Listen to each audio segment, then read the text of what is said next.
Alright, hello everyone. Welcome to 2MK's Monday Battle Lounge stream, where we are going to be working on Footsies for myself and Fireballs for Amara. We have a slot open, and as you may see here, we have a Ryu who has joined that slot, in addition to Amara. This is Kanzuki Dynasty, and Rillian is also on air with me.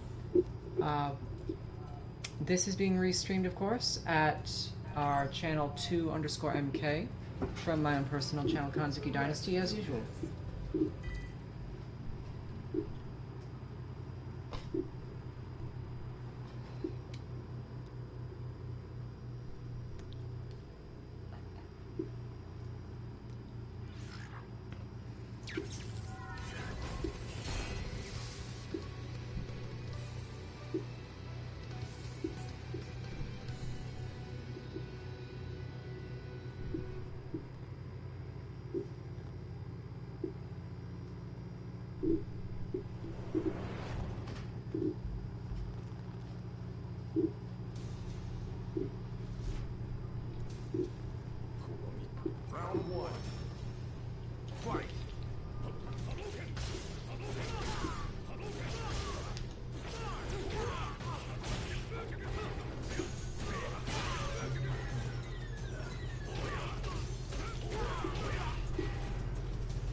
Oops.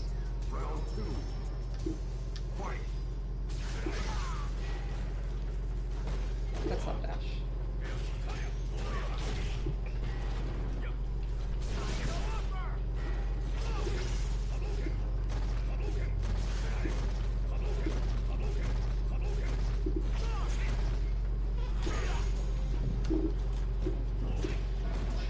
Seems our guest Ryu is definitely playing Fireball themes at the moment.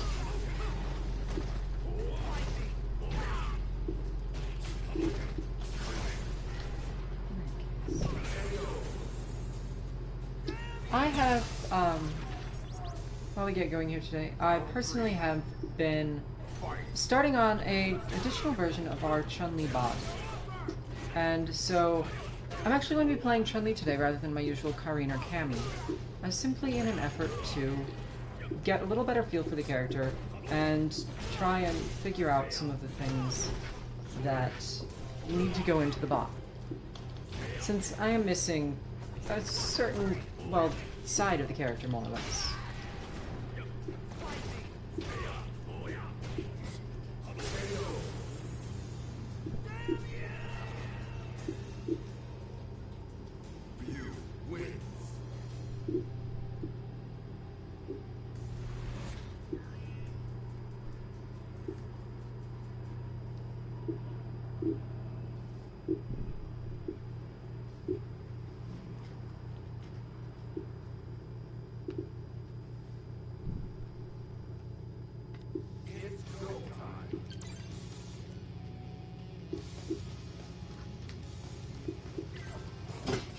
Alright. We were a little too beginner for him, since this is probably my first online match with Chun-Li.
Sad they do not know the follow-up to that as yet.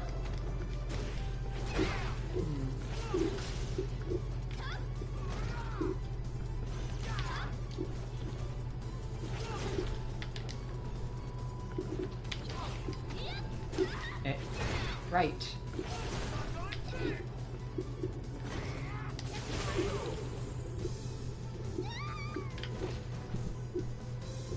So I'm, for the moment, getting a bit used to some of her poking options, some of her spacings, and having as many command normals as I could possibly imagine coming from the realm of Crane, Cammy, Ibuki, etc., who, well, they have one or two, do not have nearly that many.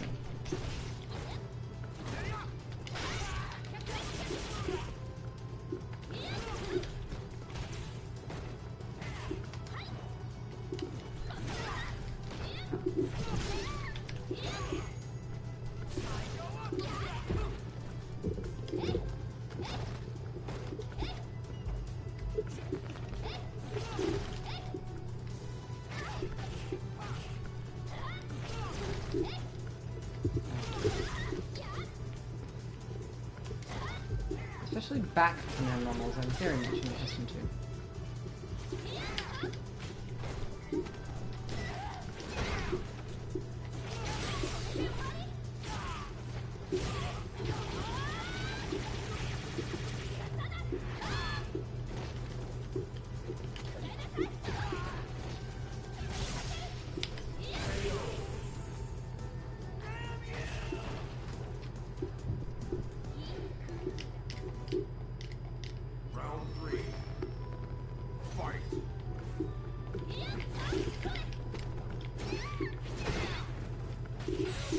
Ouch.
Next thing I need is a way to deal with that fireball in more or less that mid-range there.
problems I'm encountering coming over from Karin, Kami, etc.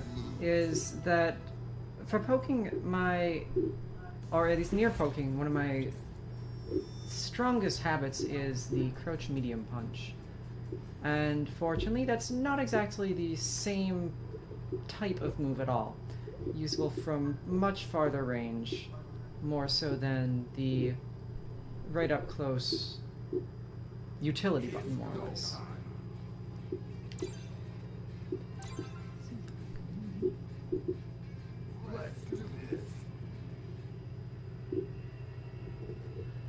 Other than that, my anti-airs are on entirely different buttons.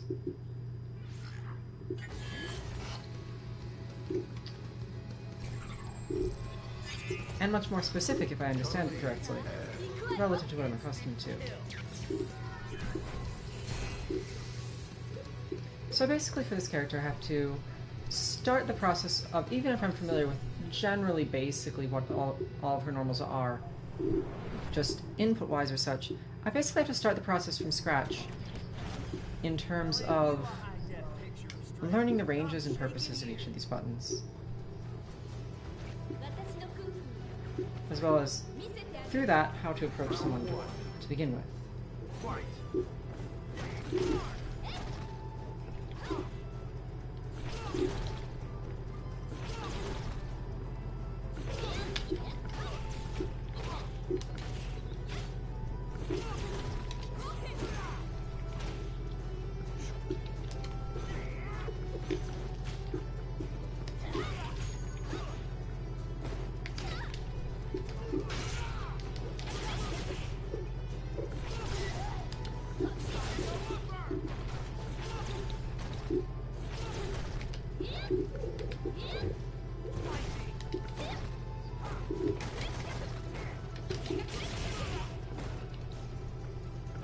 She really does not do much damage.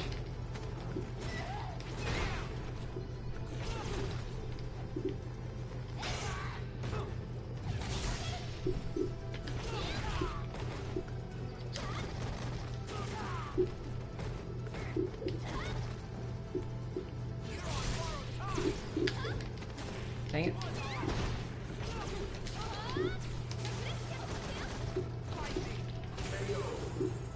That was unsafe, actually. One of the few things I do know is that I can't screw that up at that range. Round two. Fight.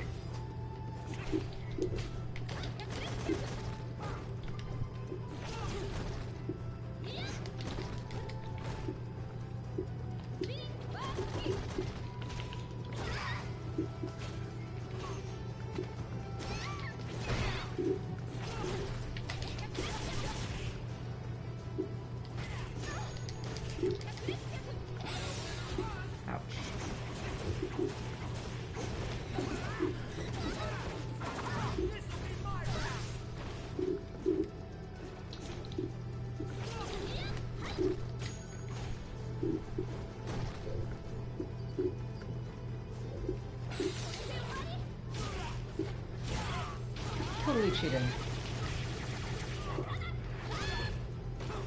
The other way this is an interesting experience for me is Chun-Li is my first charge character.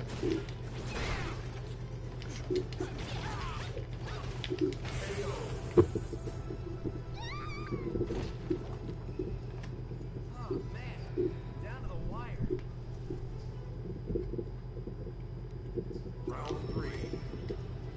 Fight.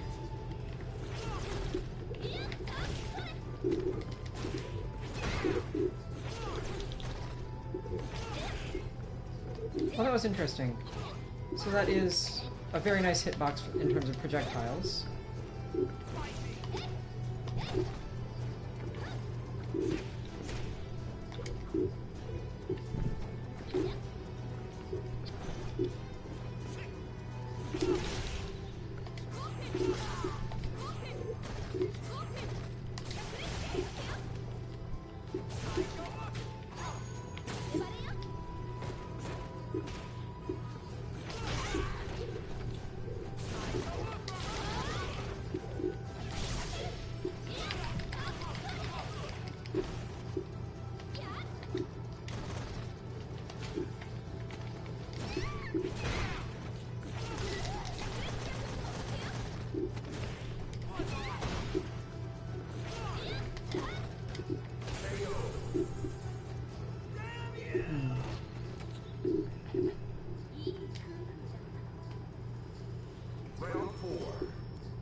It seems like there's not a good specific answer. Or well, that needs a little more either direct hit from me.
Darn.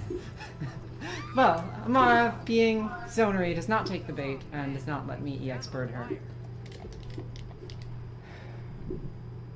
Final round. Fight.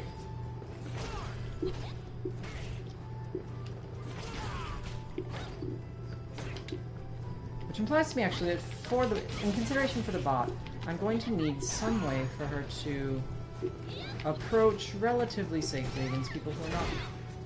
We're going to be trying to hang back a little bit if I want her to pressure. A requirement of the bot so far is that for points you would have to come forward. Ouch.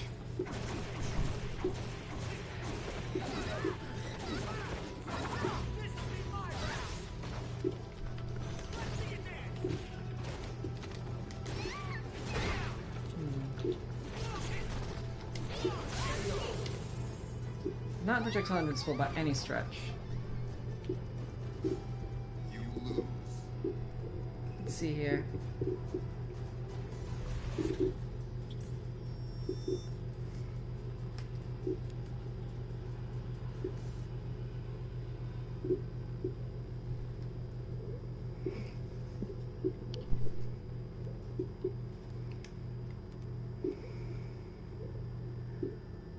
It's go time.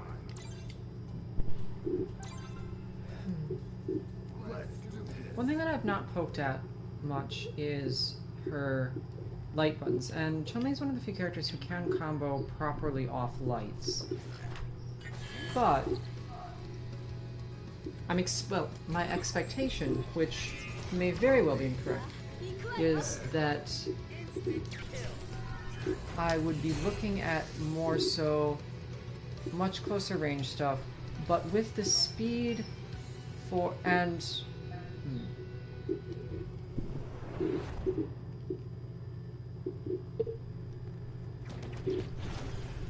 well, Round one.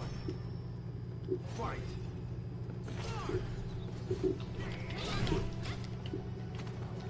huh, I did not realize that was going to hit.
Round two.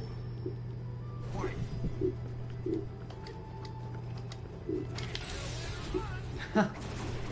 She's really doing well with that confirm.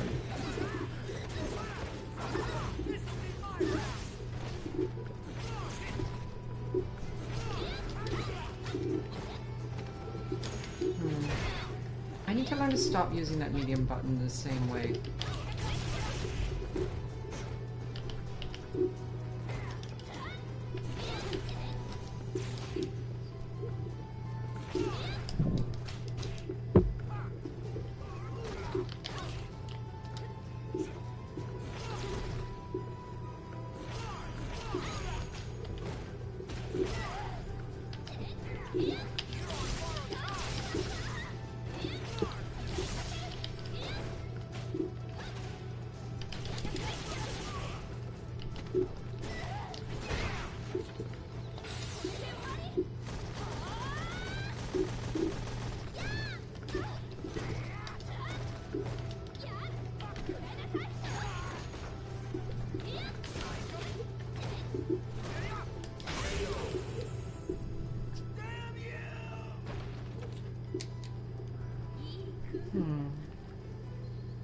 Round 3. Fight.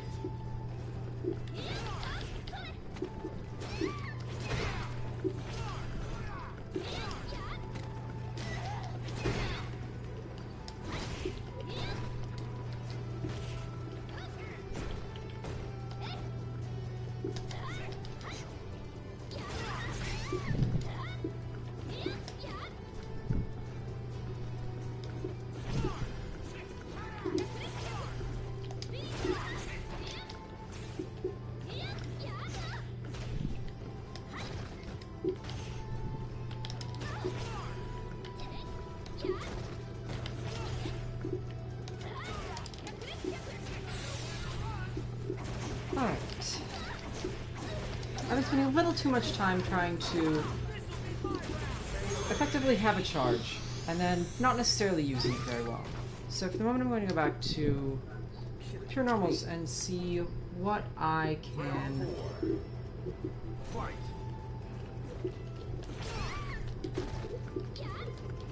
learn from this.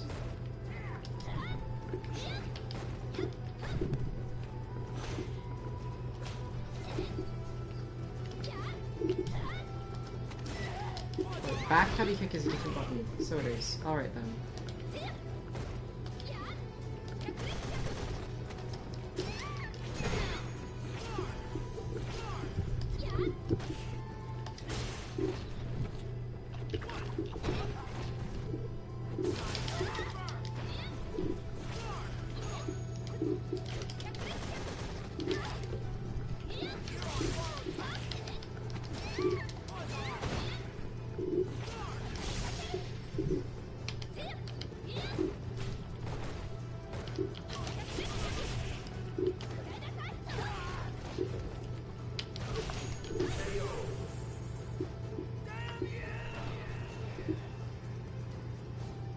You win.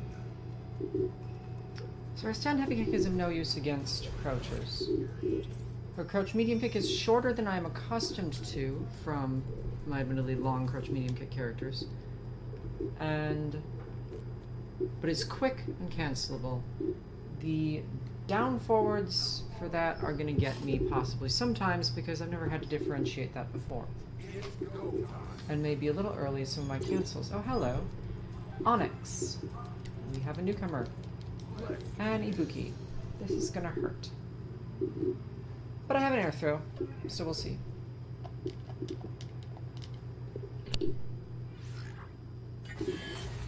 Rillian, do you have any particular game plan or strategy to suggest for Ibuki? None that you can execute, no. That's what I would expect. Alright then. She's relatively easy to keep at bay with crouching light kick if she is trying to get in on you with dashes, Sure. but beyond that it's a little bit difficult. Got it. Fair enough then. But your main weapons in this matchup are crouching light kick, forward heavy kick, and hake. Alright then.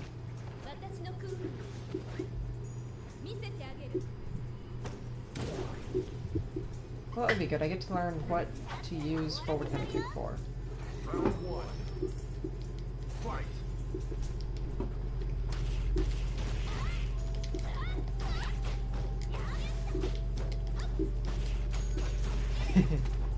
Alright. Anti-air is not where they need to be for this.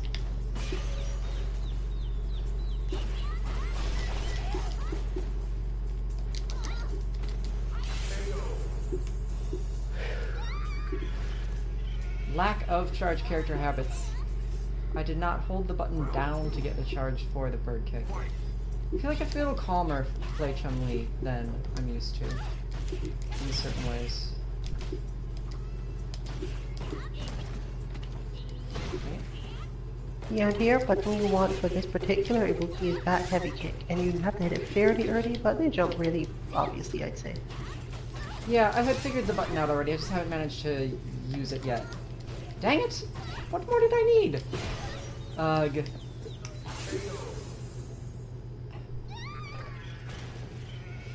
Get another failed bird. Round three. Fight.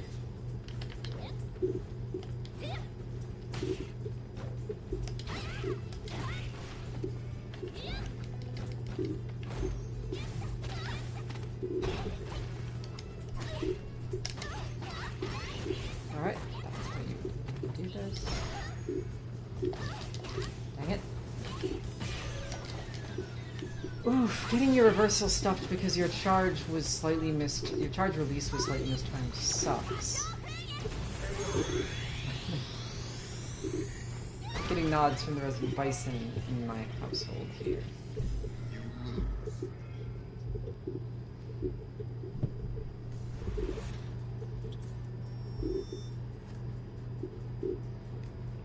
What an interesting question. And that's kind of sad. For all my time playing Ibuki, I don't think I knew that win quote.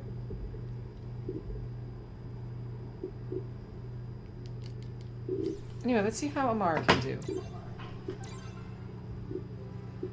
I presume that learning the charge release timings for wake-ups and pressure are going to be a thing that is going to take some learning if I try to do, like, anything with Chun-Li. For Well, creating... apparently it's flatly checkable, Huh? in the sense that if you get knocked down by certain moves and you quick rise, you actually can't do it. Right. Yeah, but I mean, even... Yeah. That is a point. And a very painful one. I was thinking, however, more so just in terms of at all, because I actually have trouble with my EXDP wake-ups on both Cammy and Karin, but more so Karin than Cammy a little bit, at least of late. Simply because I'm not good at... For whatever reason, I seem to have lost the... the slow wake-up timing. And just don't get it in at the right frame. But at least with these two characters, it's not difficult to match. Whereas with Chun-Li, due to charge, it's fundamentally unmashable.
So Billion, another thing that I have been curious about, but I'm also not entirely sure there is an explanation for, or at least perhaps an easy to give one, and it would just require more experience on my part, is what is forward heavy kick for, primarily? What are the main benefit or purpose or It's the same as Mayokin. Ah, is it? I see. Okay. Mentally for you, it's a Mayokin. Got it.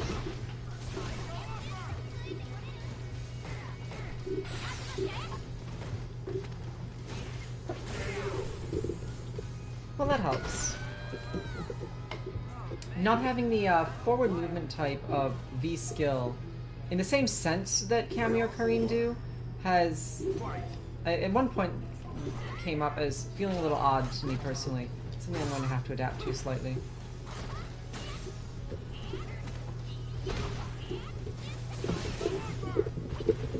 With Ibuki, I never really wanted to. And hers isn't horrible, but it is somewhat different. But that's mostly because she gets to fly all the time.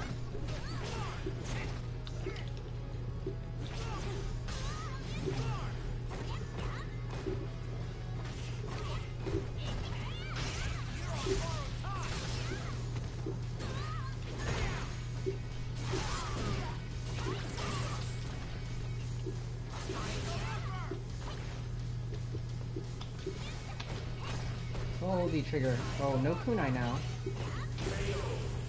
Okay. It's still the queen of fast mix-ups.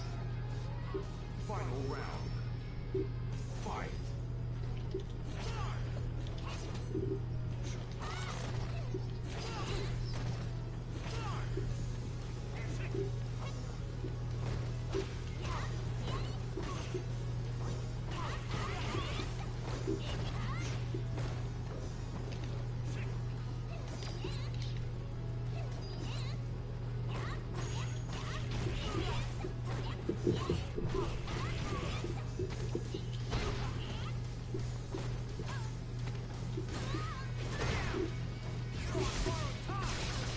Ouch.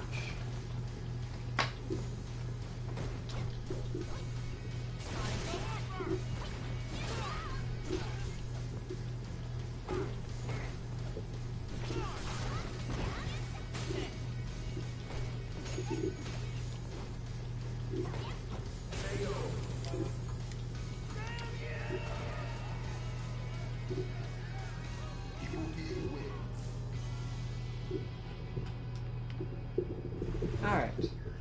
Back to further chances with anti-airing.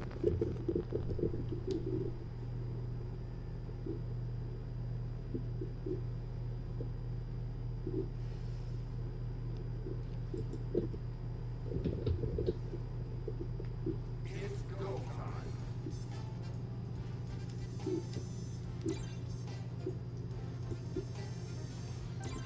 The other challenges with picking up a new character specifically are not necessarily even about her abilities or buttons or learning things like that quite as much as my own mindset issues with the game. One of them being that I need to make sure I don't let myself get trapped into focusing on winning too much. This is something that my mind loves to do to me. Hello. Okay then. Any suggestions for the Mika matchup at my level?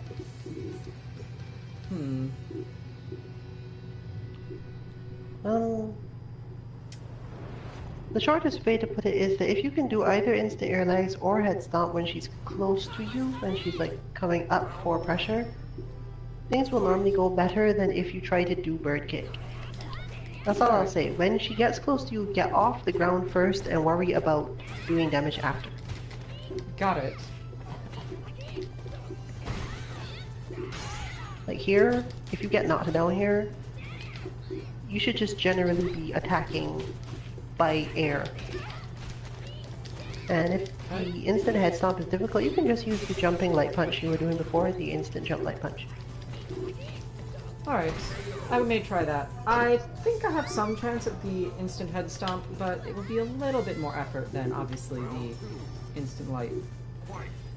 The problem is that if you do just the light punch, even if you do the jump forward light punch, many opponents who play command grab characters are actually able to deal with that I see. a lot more easily.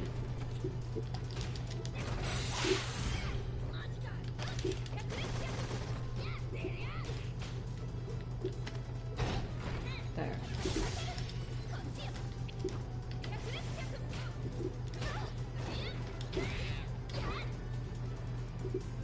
But beyond that, you can probably just use this as the idea of figuring out what you really want the bot to do, Sure. because she'll shut down a lot of the things that you might have been considering before, and you can figure out how difficult it is for a player to do that or not do that.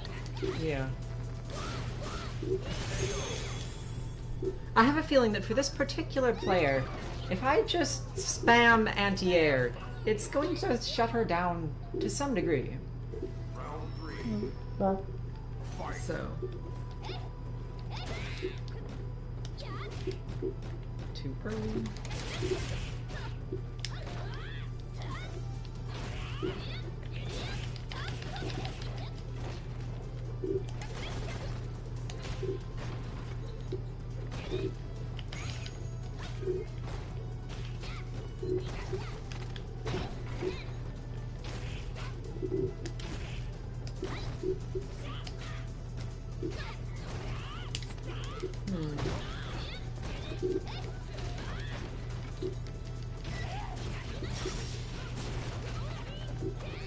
Well, that went quick.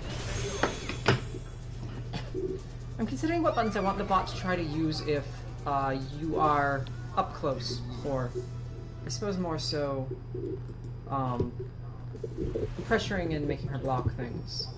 Because I think that's the best indicator of up close that I can particularly come up with immediately.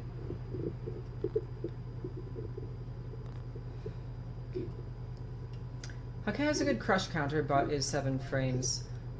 Stand, medium punch is very close, but I think it's quicker. And could possibly cancel not on block 2 legs.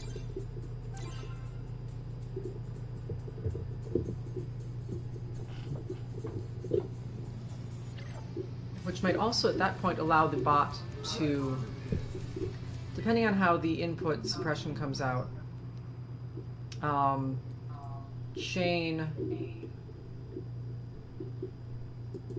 or just either use legs in neutral somehow if you're not close, or chain something else a bit longer range into it.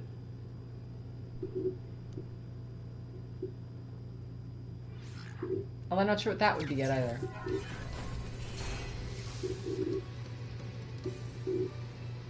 Although I'm considering stand heavy punch at the moment. So I'll need to test that cancel ability. Luckily that, of all things, is easy. fortunately, Ed has a much better option here, in that his instant jump back light kick will actually still hit people who are attempting grounded pressure. Wait, what? But I think this player knows this, so they don't tend to go for, like, that sort of thing too often. Interesting. So they don't go for a lot of command throws after knockdowns. But, especially after her crouch heavy punch, one of the easiest things for her to do is to go for a throw, and you can just do that and get out of it all the time. Without worrying about stressing yourself too much. You can still get hit out, but what will tend to hit you out of it, I'm not even sure it can be done, for some reason, because specifically, and part of the reason why Chun-Li and such characters do that to Mika on blocks is because her move that she uses to do that to you is about 9 frames. So you're basically going through the mix-up of, do I really want to deal with you throwing me and not being sure that I hit my button in time? Or do I want to try to jump back out of the throw? However, most people have no button that's fast enough to poke at her on the way out with the jump. Indeed. Is Chun-Li's light punch that button then, for her as well? No, unfortunately, Chun-Li's light punch only works if you try to go forward, which means that if they block it, different things happen. That's what I was expecting. Does she have a backwards But option? unfortunately, Ed can manage. Okay. I don't guess from what I know of Chun-Li's options that she has a backwards one. She would have to do that forwards if she wanted to hit specifically, without relying on Mika moving forward, of course.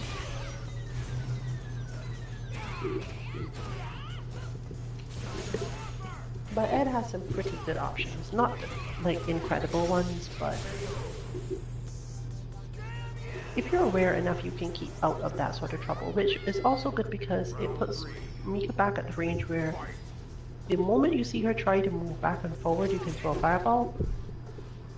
And if you realize she jumps, well, you were waiting for the jump.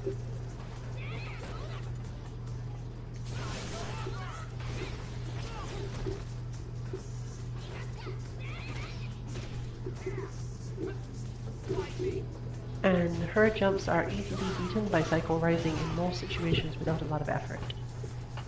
Alright,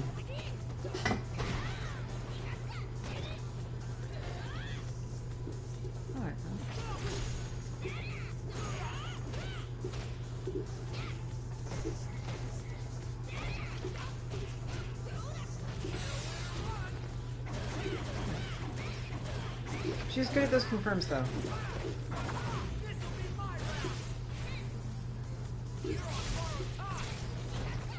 But I suppose it probably uses similar muscle memory to her Ryu Crouch Medium Kick Hadoken,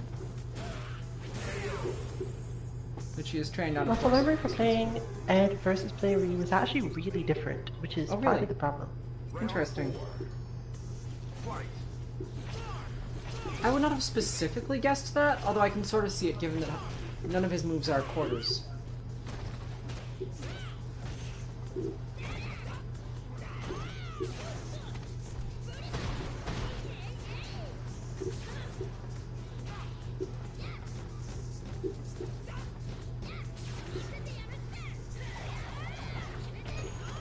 And since Amara fights very instinctively, it's much harder for her to adapt to hitting Psycho Rising as anti-air because she spent a lot of time learning to make sure she anti-aired with Shoryuken in the first place. Sure. And doing rapid anti-airs for multiple characters is one of the hardest things to learn to do in the game. It's actually one of the driving forces behind character specialization in players to begin with. Interesting. I had not noted that. It's also why whenever a new game comes out, everyone complains about how Japanese are too strong. Huh. Interesting. I know that I have trouble with Cammy coming off my Kareen and just using their shared stand light punch a bit too much. It's somewhat better for Kareen, however, than Cammy, and I need to be using the back medium punch she shares, thankfully, with Ibuki. Alright. But my muscle memory tends to not go there, certainly not right away.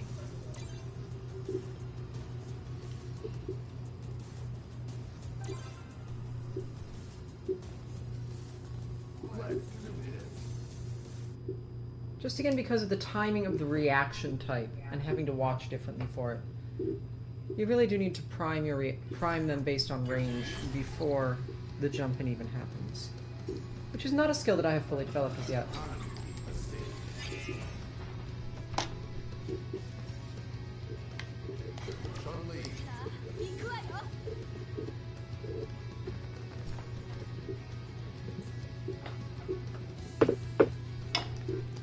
Anyway, who will we pit my Chun-Li up against next? Nash, okay. Any suggestions for Nash that I can actually pull off? There's really nothing you can do. I see. Alright then. I will do some nothing. But that's more so a character thing than a what you can execute thing. So when I say that, I mean there's actually nothing at all you can do. I see. That's... The best you can do usually is neutral jump stuff, actually. Neutral jump heavy kick, neutral jump heavy punch, neutral jump legs. That sort of thing will keep you alive a bit longer than most things.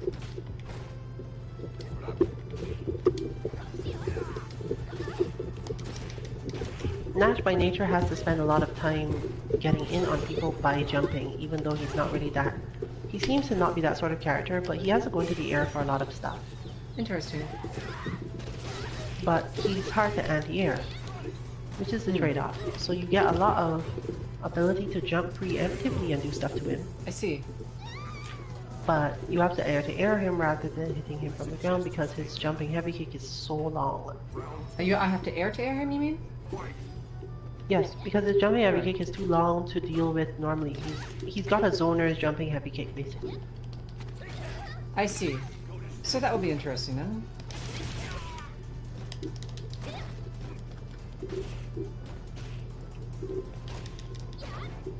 What was it I was supposed to put it into? Just legs straight up, or was there some target combo into heavy punch that I'm thinking You can of? do legs after the medium punch. Okay.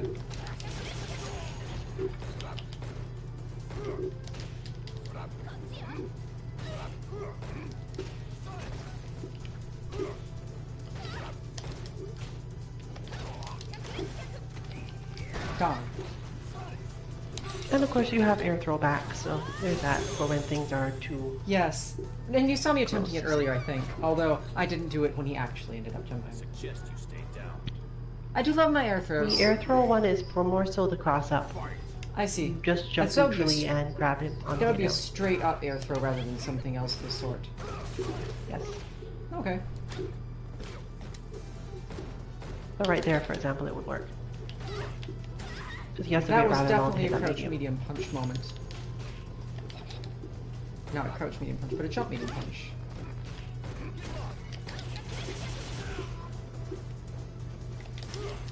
What? The main difficulty Chun-Li has is that you need to have quote-unquote my ability, where you do everything because you predicted it and not because you're reacting to it. I see.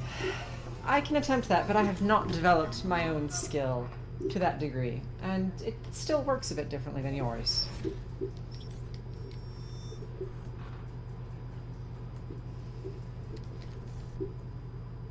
However, it seems Amara will get her chance now instead.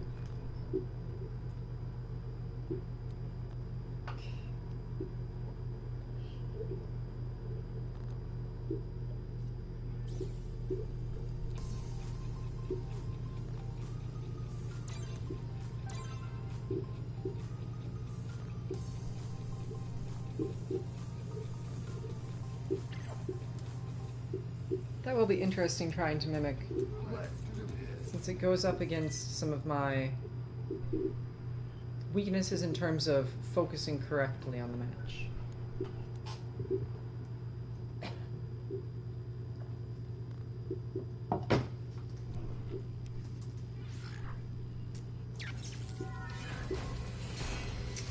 Hello, Django. Misread that. Oops.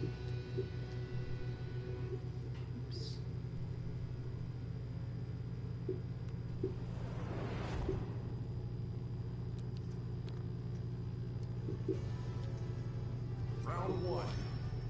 Dawson.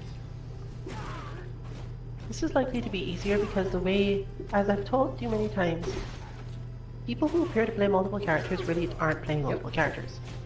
I was just thinking of that exact fact and how... Dawson, huh? Well, this is going to be a very jump-in-y Dawson. But it seems not, actually. She's going with the ground pressure option more so. No, this is the same jumpy Dawson. The ground pressure is just covering for the particular form of jumpiness that they use. I see.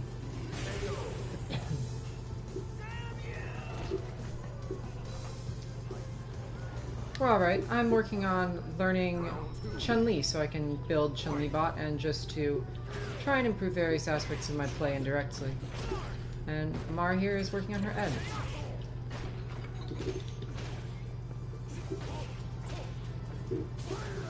So the main thing that Amara needs here is like the feeling of when to use his V skill.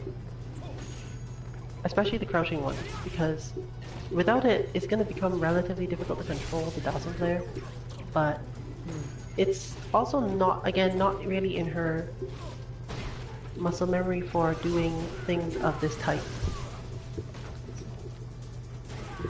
So it becomes kind of a hard push on whether or not the reaction is innate enough to get a lot of stuff done, because you have to first identify when it should be used, which is hard in itself, and then make yourself actually use the reaction to it by overriding your other normal reaction. Which becomes a formidable challenge very quickly. Which button did you say it was that she needed? Crouch medium or crouch light function? Crouch V skill, but Crouch V skill, again, okay. the specific situation in which this becomes useful is very hard to perfectly time off here. I see, yes. So it doesn't end up being very usable. But not because the move doesn't work, but because muscle memory is a difficult thing to deal with.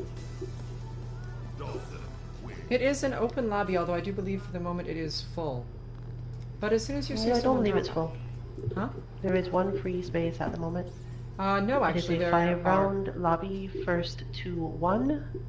So you can search for 5 rounds first to 1, and you should be able to find it somewhere. Let us know if it doesn't appear, because Capcom. It is actually full right now, I just checked. Oh, I have no idea then. So once either Freddy or Onyx leaves, you're certainly welcome to join us.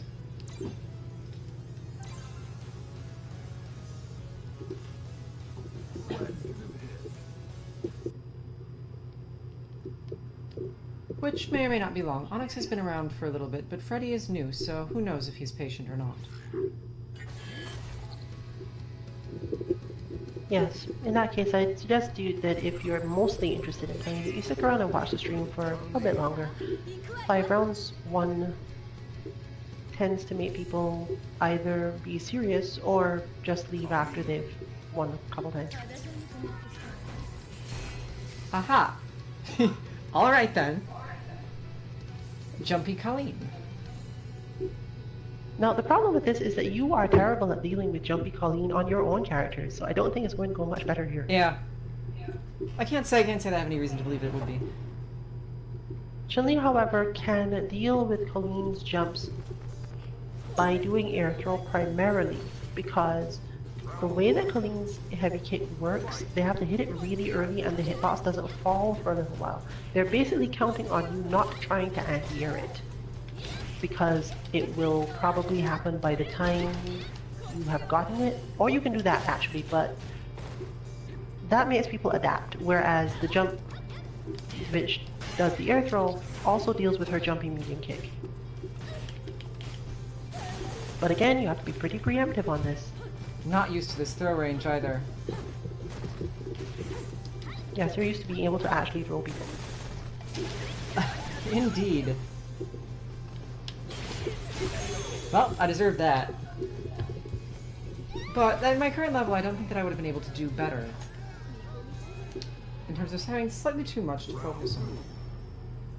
Well, Or the rather- thing is, you have to remember that Colleen doesn't have a lot of great ways to move forward that are also not really punishable. So when they hit you with pressure and stuff, they're going to jump. They're absolutely going to jump, because unlike their other characters where they can go, okay, I'll hit this button, I'll hit that button, they don't have anything else. They have to either do stuff that doesn't matter to you at all, or jump.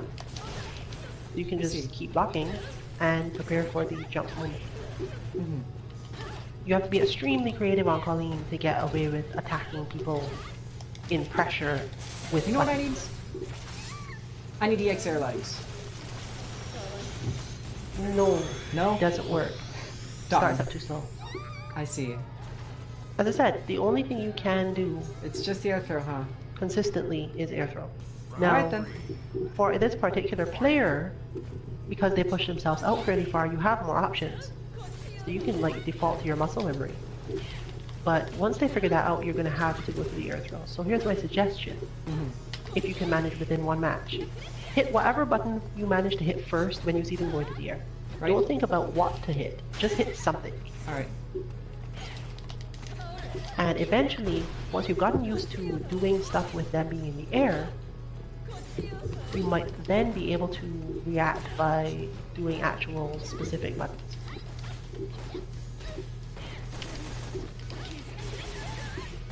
Okay. Now she has to jump in, but apparently not.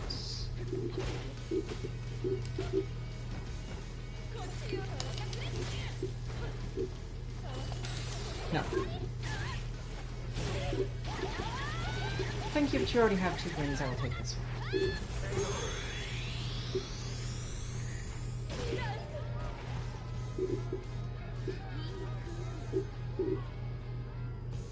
You might actually be more interested, rather than following my personal channel, Kanzuki Dynasty, in following our team channel, 2_MK, which is also showing the same content right now, but will show more things as well throughout the week. From myself and Brillian, who is with me here, and others.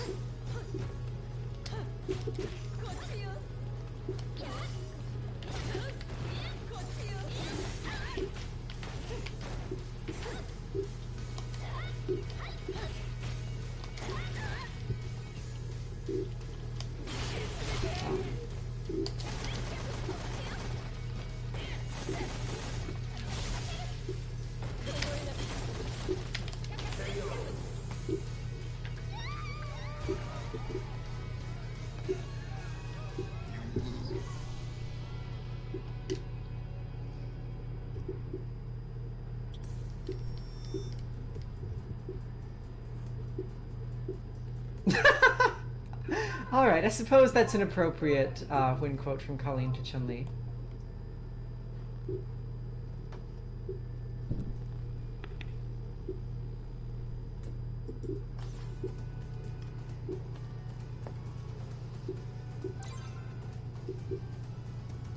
So let's see if our newcomer actually plays Fong. Yeah. Level 13 could be acquired relatively easily. As you saw, I started out myself as a level 8 from basically just the story mode. So whether he plays him or not actually might be an interesting question. He has Hover Rookie, so he could simply very well be starting out. Might be kind of harsh to actually... No, there we go. Alright, Akuma it is. Level 13 as well. Which implies to me, at least personally, that he's level 13 from story mode and survival, simply because they match. No, those only take you up to 9-ish. Oh, do they? Alright.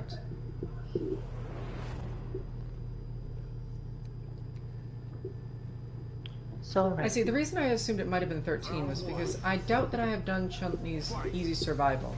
Only her story mode, and I'm already an 8. But, scaling is a thing. So let's see how it goes.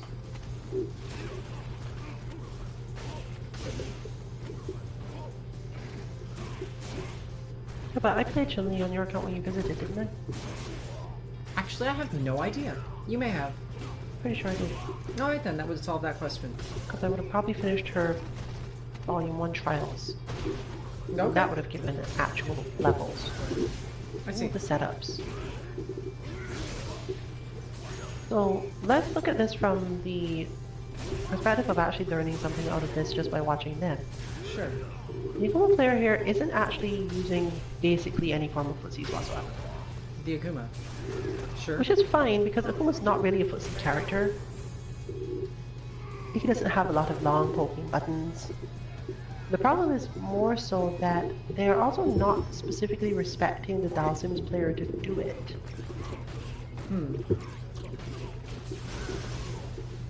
In other words, when a good Dalsim player is up against you, you're not really supposed to hit buttons. Right. Since they will always lose. Said buttons will never work. Unless you're When they're really close, really sure, good at spacing. but when they have the situation in hand like this, you just shouldn't. Just block. At worst, you will get thrown. Quite frankly, if you're going to get thrown, you're quite close enough to Shoryuken or something, or do anything as well. Well, that's the thing. You want them to eventually try to throw you, so that you can Shoryuken. Exactly. But this whole hitting other buttons thing is not going to lead anywhere. No. I get the impression that this character is not familiar with and is frustrated with Dalsim. Ooh, sad. They may need our Dalsim bot a little bit. I think that at this point, the Dalsim bot would not help them as much, because their problem is a little bit lower to the core. Alright then. And Dalsim bot isn't really for beginners, because it doesn't really address the primary problem that beginners have with Dalsim. It more so works on the level of I can fight this character when they're hitting buttons, but I can't catch them. Right. That makes sense enough.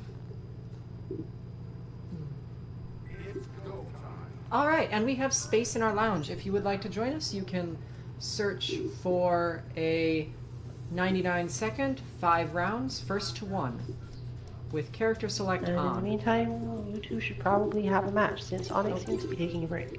I see. I was not expecting that. But yes, you can probably look for Amara as the leader of the room.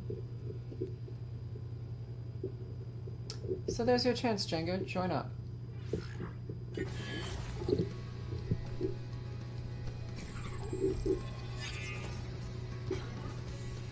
Colors. I need more colors.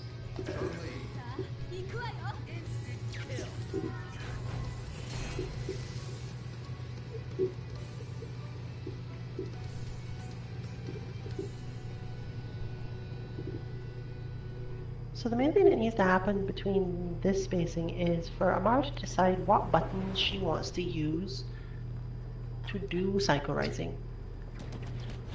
And if she can map it to anything that she already currently does, it's unlikely because none of Ryu's standing kicks are likely to make her feel comfortable doing it. What But is she the could try input like for that? back, heavy kick, medium kick or something. Because at least that will feel like an ass kick, and she's occasionally done it with ass kick. Alright then. So it becomes an anti-air ass kick with an extra button. This is usually how you have to work out when you're trying to learn a new character and you don't have a lot of time to do it. You're gonna have to try to trick yourself in some way to do stuff you were already doing, or some smaller variation of stuff you were already doing so that you can get more damage and move on to the level of quote-unquote properly playing the character. Sure.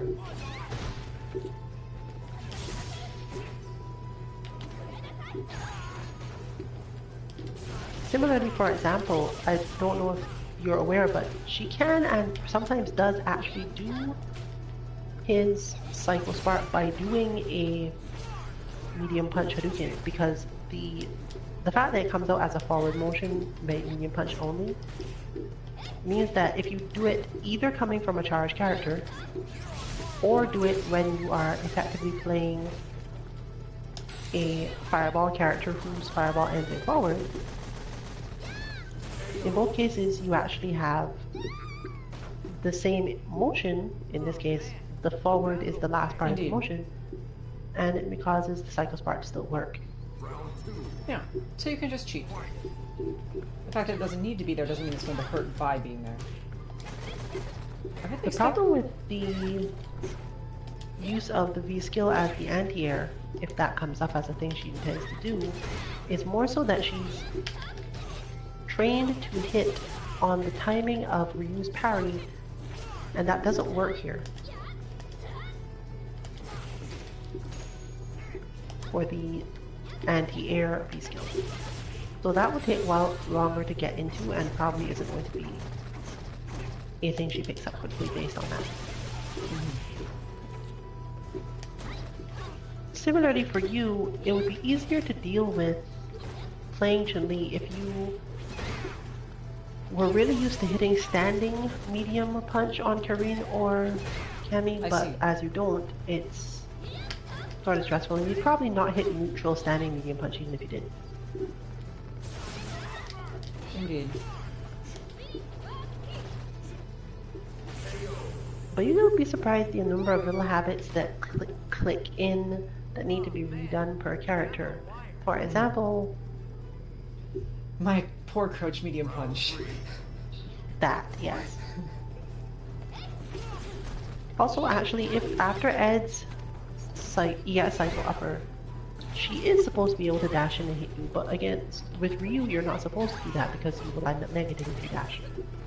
So, to her, she spent a while recently learning to specifically not do that after her EX reversal. Sure.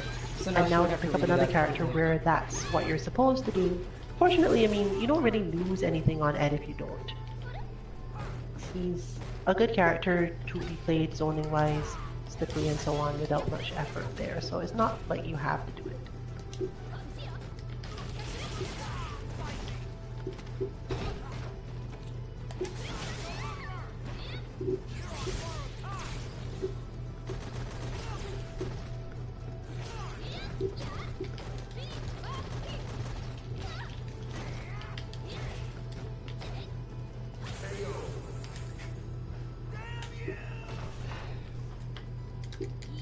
I really would like to rewire that anti-air punch to an light punch to an anti-air light kick, because I think that's a better button for Chun-Li for just having the base habit. No, they nerfed it, so light punch is better now. I see. At the ranges that you use it. Alright then. The light kick doesn't actually even work. What a pain.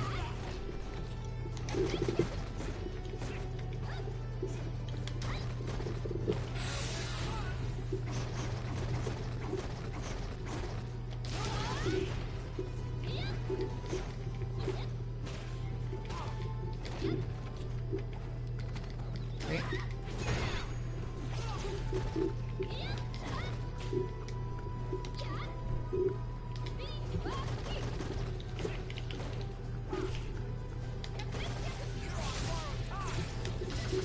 Oh, right.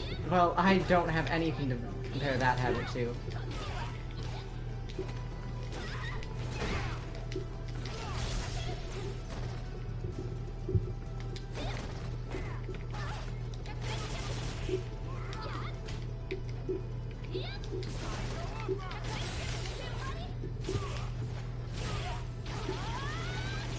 This isn't gonna kill, is it? Alright, cool. No, it'll manage.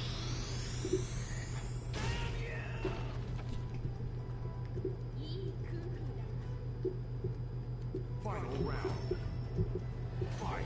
I must say, one of the coolest things about fighting games is 60th of a second accuracy across, like, God only knows how far of distance.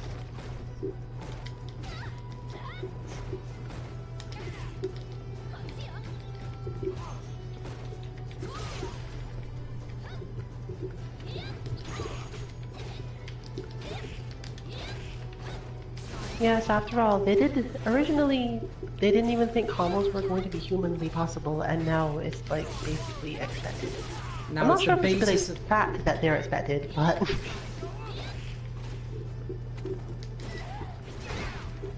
it's now the basis of all fighting games, so here we are.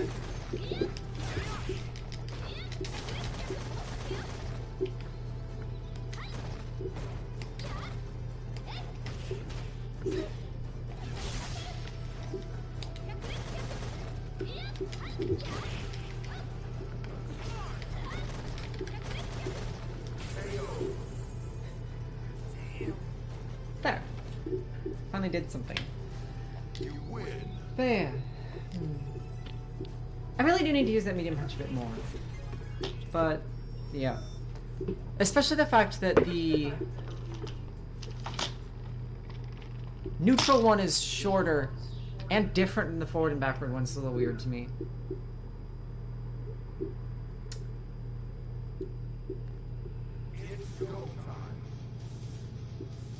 Ah.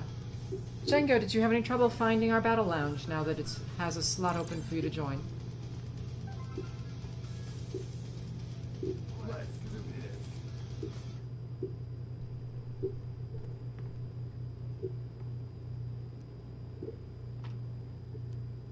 Let's see then. Okay, well, it's available now if you want. The settings are, as we have noted, 5 rounds, first to 1, 99 seconds, character select on. And you're looking for Amara. And hopefully no one else will jump in the unfortunate few minutes it would take for that to actually happen. Yes, that would be sad. Well, no rush, just wanted to make sure you were aware of it. Now, as for you, here, it's actually really easy to deal with this Is it? particular form of Dalsim play with Chun-Li. Because Okay. when Dalsim does certain things, you can just use the reverse air flip kick to go over him completely out see. of block pressure. So basically, as soon as he's moved in too close to you and done something like that, you can just immediately do it. At the end of his pressure string, for example. I see. Like, Ouch. Not then. so it's just something you can remember as something you can do when he's poking. Right there, for example. Pokes too Man. much and then you get to do it. Charges are hard. Mindset-wise, I'm totally unaccustomed to them, and the reason I got thrown there was because I wanted to EX Bird. And so it shut Generally, down my Django, we movement. do set the password. If you want to know it, we always set the same one, but the reason is more so because the stream is generally not... The stream is more so educational, so the people that watch it live tend to be a bit less, and therefore it doesn't come up. So we just let whoever join. Well, there's another one. Let's see if it's gonna be a triple perfect or not. Round 3. I think one of your problems is simply that when you're dealing with pressure from normal characters, you don't have to worry about them quickly coming back down after the jump.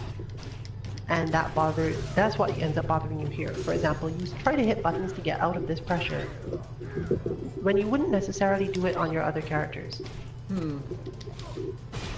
Yeah, you're right. I would just block it, and I would be more confident in being able to do something when the moment came.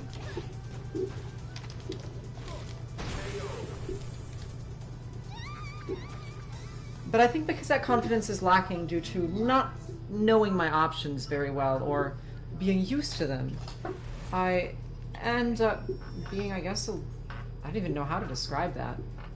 A little weirder about how I approach it. Which really is not actually beneficial in the end either.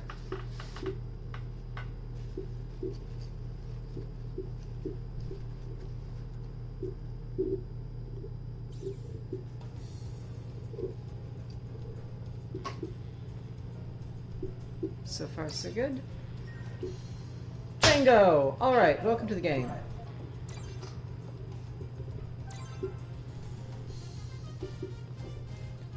Aha, Ultra Silver. Well, go easy on me, it's my first day on Chun-Li. Let's do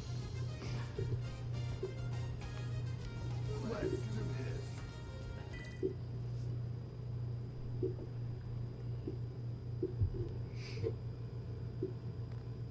See if we get Dalsim again? Yes, we do.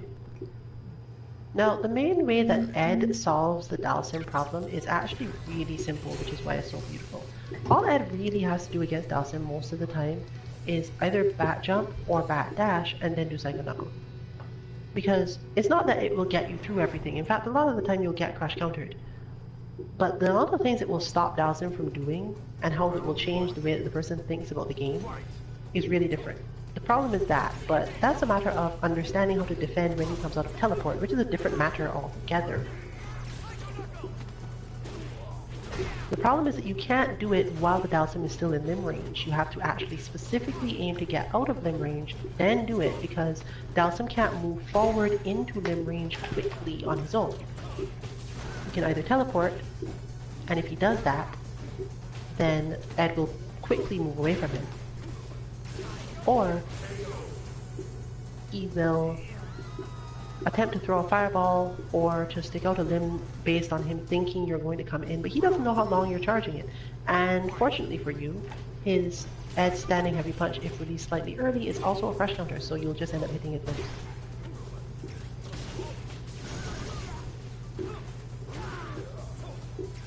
The problem in this case being that this is the reverse of what is expected is actually happening. The Dalsim player has decided, okay, well, I'm just going to try to get in, which is actually easier for Ed to deal with by far, but normally you care if they're trying to get away from you or not.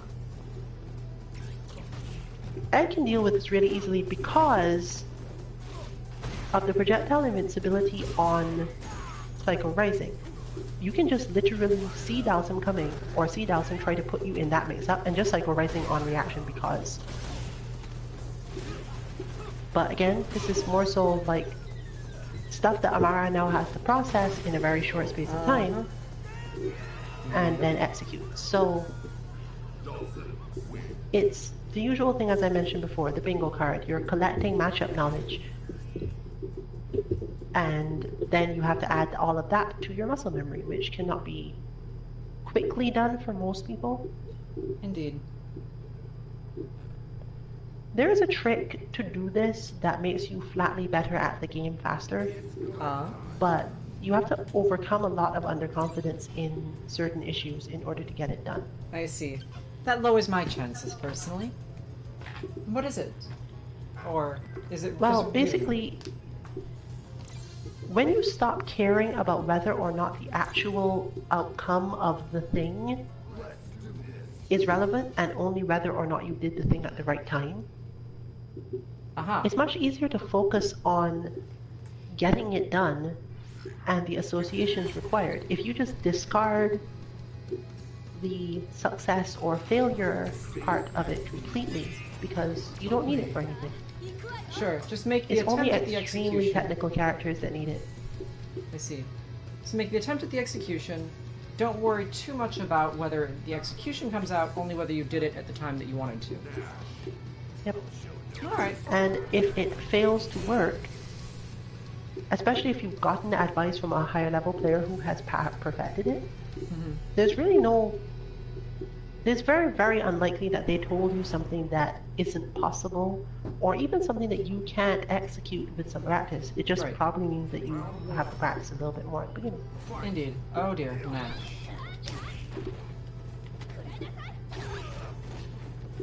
Well, the Nash mashup doesn't change too much if the Nash is better. They just end up jumping slightly less at you.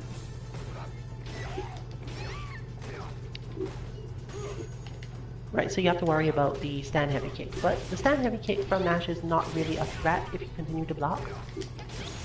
What is your So reversal nothing kicks? has really changed.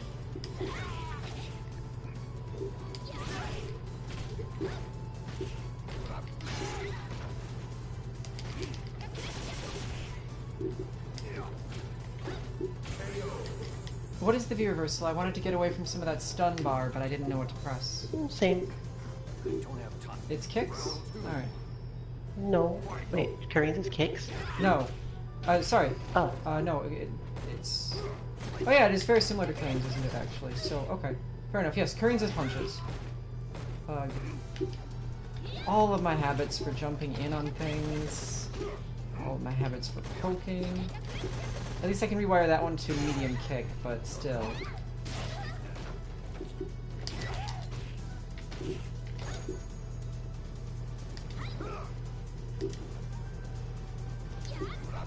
One thing that will be important to the bot and that you have not necessarily gotten used to is that light kick, spinning bird is a whiff punisher for a lot of things. I see. Yeah, I'm spending a little time trying to get my birds, but I'm not that great at that.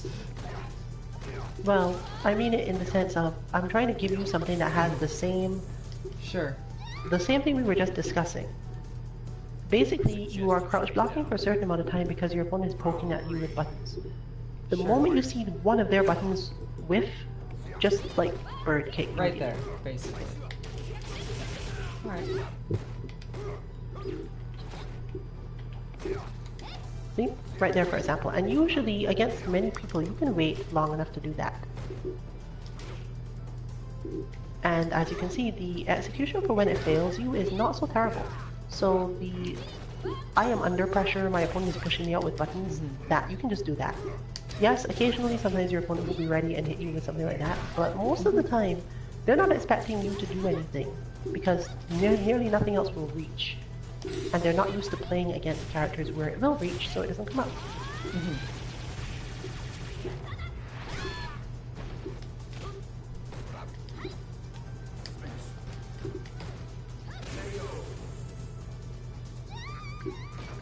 You can also do it on your own pressure strings if you push the opponent far enough out that they will whiff a button themselves. I see. But this is much harder because the chance that they will be blocking is much higher. Indeed, yes, because they would have to be trying to basically whiff punish something of your own.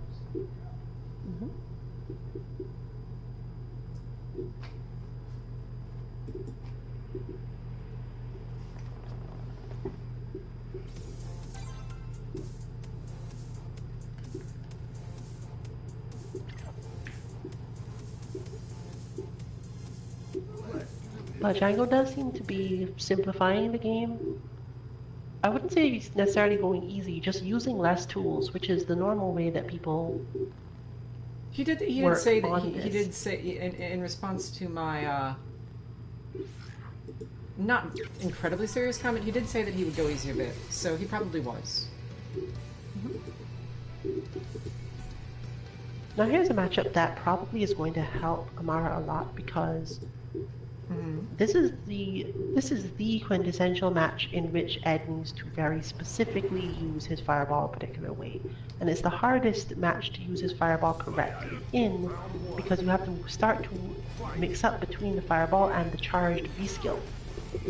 Aha. Because Zangief can easily deal with the fireball, but he can't easily deal with the charged V skill except by doing that. Which makes it hard because you have to then decide, should you charge the V skill at all?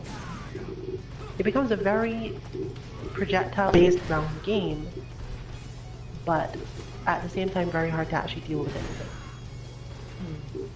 So what is the charged versus uncharged versus crouching V skill for Ed exactly? I'm not terribly familiar. It's not necessarily regarding the crouching one, but just in general, Ed V skill behaves entirely differently depending on whether or not it's charged. That's the uncharged version, which is unsafe. And the charged version is what you saw before, where he pulls the enemy closer to himself. And it is safe and relatively advantageous So regardless. the charge depends on who is moving. Yes. I see. And generally when you're facing Zangief, you don't want to be doing the short charge. But it is a mix-up in itself because Zangief doesn't have a really good set of options against the short charge. And you could always instant jump like kick. You could even instant back jump like kick. Sure. To deal with what happens after you have managed the charge.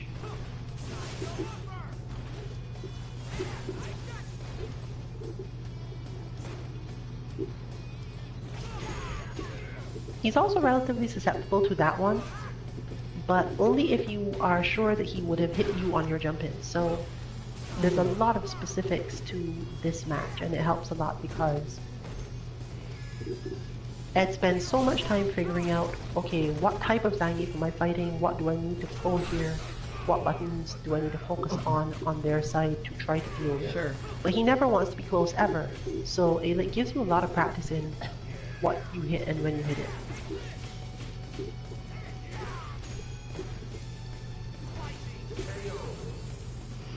And of course a little bit of spacing training there too, it seems like. Right, but then you have to start thinking about the game more because you have to spend a certain amount of time in this match actually throwing the fireball. Yes. Or basically nothing happens because Zangief will just ignore you. So right here after throws is generally a good time because Lariat doesn't move forward well enough to make Zangief care.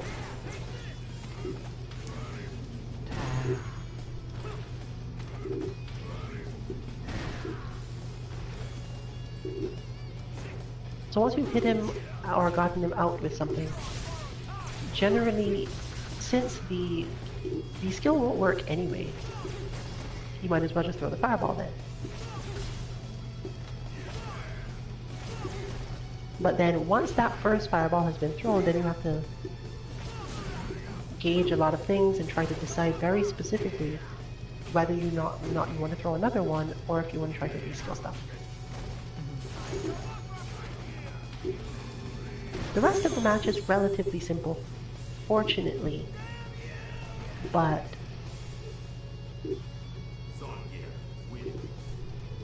it depends on whether or not the Zangief has a good read on you.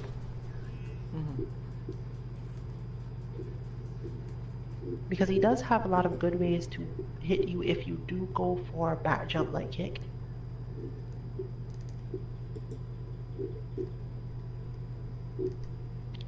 Fortunately, his stand heavy kick does whiff on crouchers. Why am I at the top of the list now?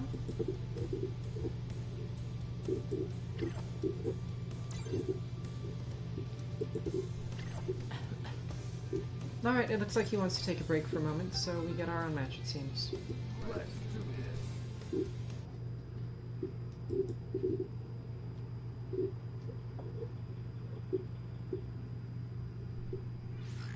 It's actually easier on Ed than on Ryu to play the Zangief matchup.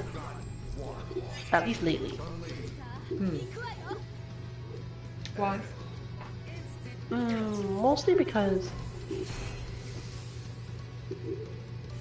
Ryu doesn't have a way to threaten Zangief when he's that far out other than standing medium kick. And now Zangief can literally just walk into the range of that and counter. I see. So, whereas Ed can use V-Skill, use Psycho Knuckle, react in time by just changing the direction, and meet Zangief fairly early on with a lot of things. Sure.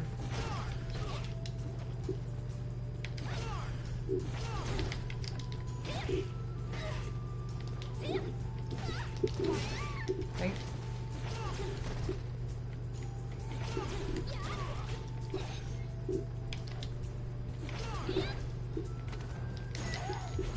I'm trying to cancel crouch medium kick into Mijinkaku instead of Kakuretsu.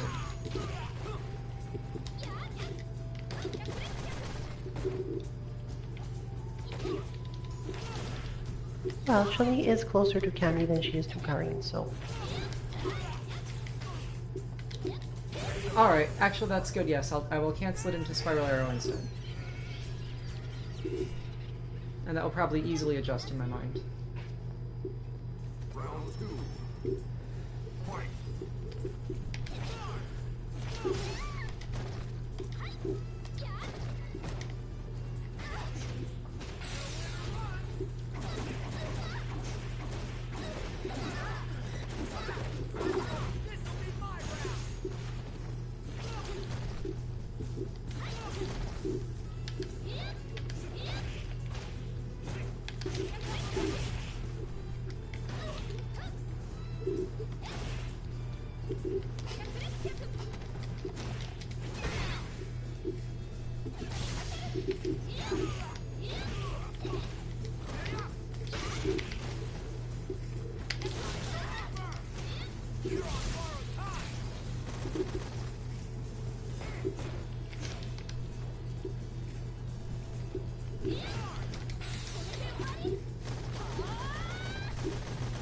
Not quite what I intended there, but it didn't work, so okay.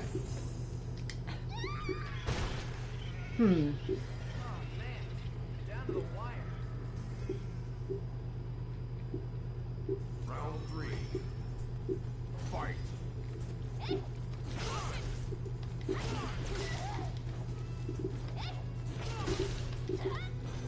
Ed also has that advantage where his actual Psycho Spark has a hitbox, so there are situations in which Zangief will trade with it that he wouldn't trade with Ryu. So that's another reason why that's better.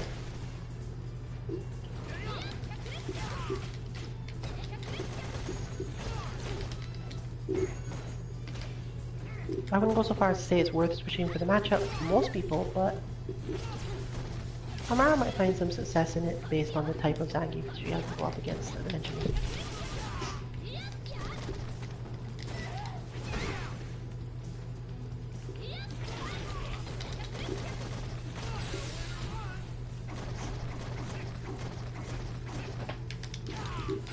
Ah!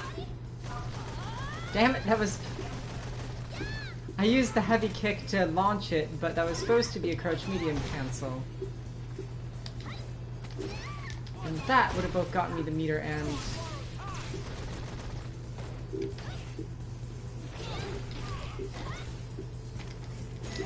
that would do it.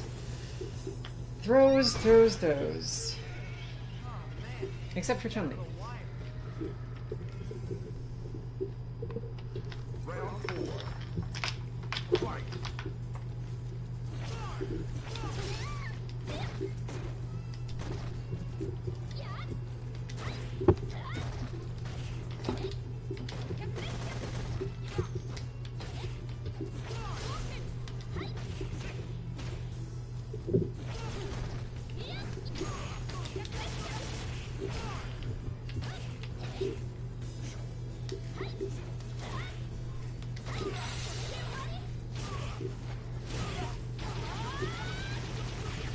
Well, I seem to have picked up some form of rhythm,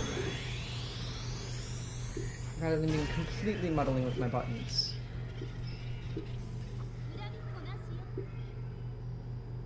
Final round. Fight.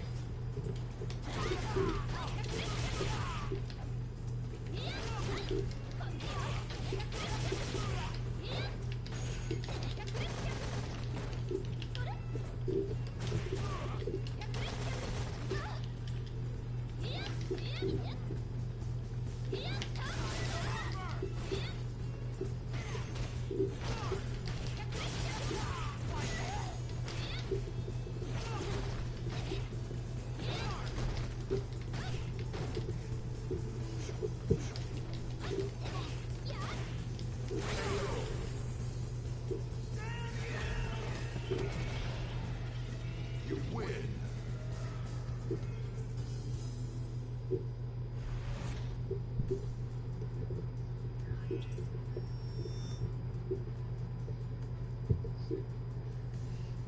You know, Chun-Li must go through a lot of those walkie-talkies, given how much she gets hit.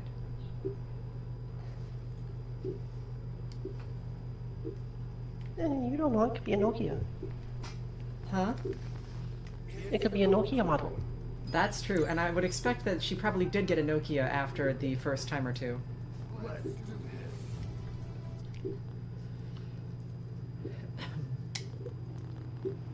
The only one that's going to kick hard enough to break a Nokia would be Chun-Li herself, so that helps.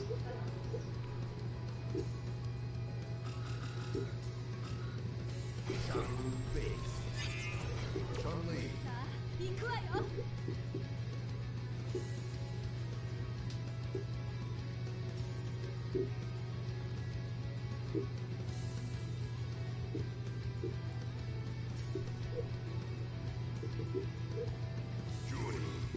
Jury, huh? Alright then.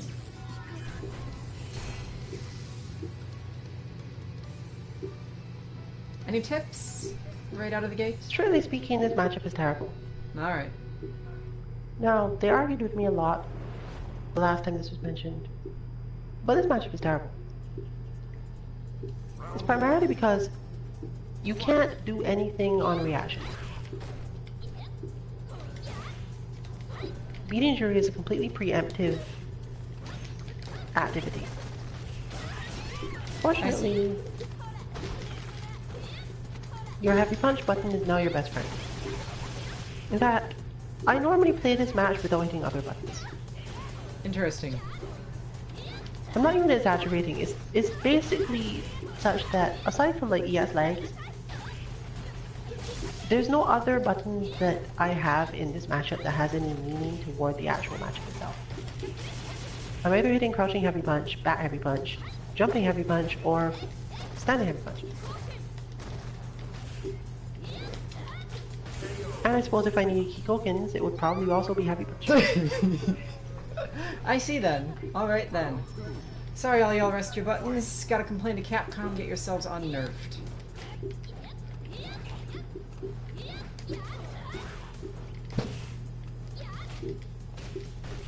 Primary reason is, as you've just seen, Juri has a lot of really good hitboxes for the upper body, and a lot of really strong spacings in her jumps. But Chun-Li's hitboxes tend to beat Juri at least a little bit because most people beat Juri's hitboxes.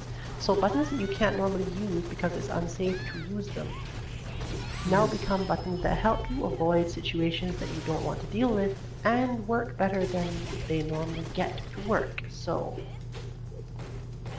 you obviously make use of that as much as you can. I see.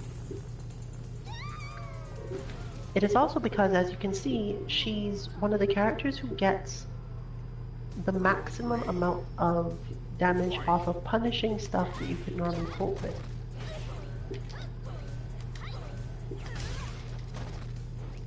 While if you space your heavy punches well in neutral, she has very few options towards them.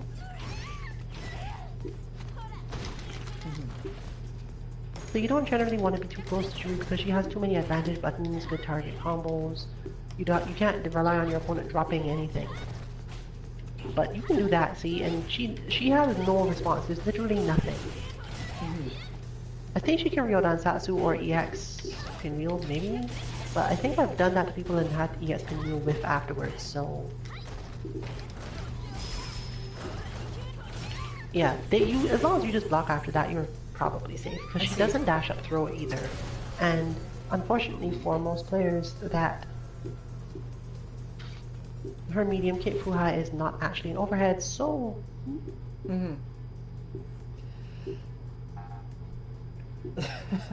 Oh my. Juri's win quotes. Wow. Alright then.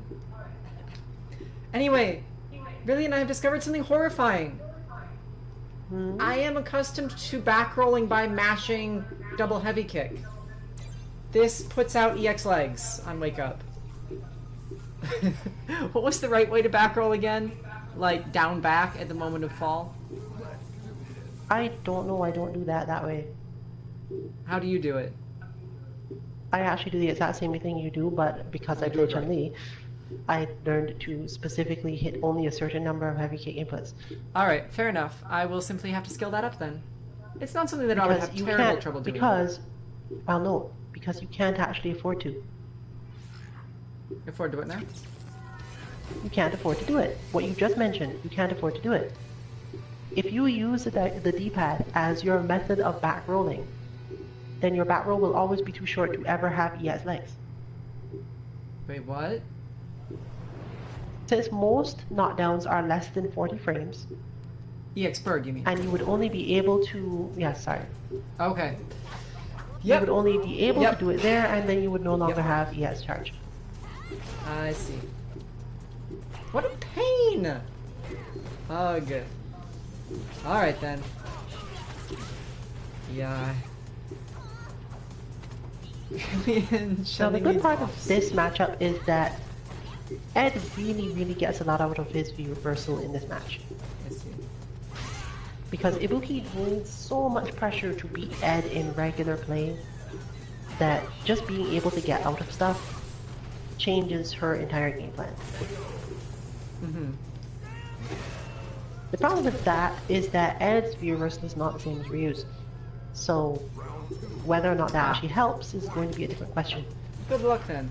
Yes, I was able to translate between Buki and Karin very easily, but getting Cammy to go, notwithstanding the fact that I have my medium kick on R2, was not necessarily the easiest thing in the world to learn, although I can do it now. But yeah, since Ibuki's pressure is very heavily hit-based, her throw is good, but not enough that most people care about trying to use it. You can get out of a lot of her stuff this way. And if you especially know which part of the pressure to get out of, it's really easy to disrupt her playstyle.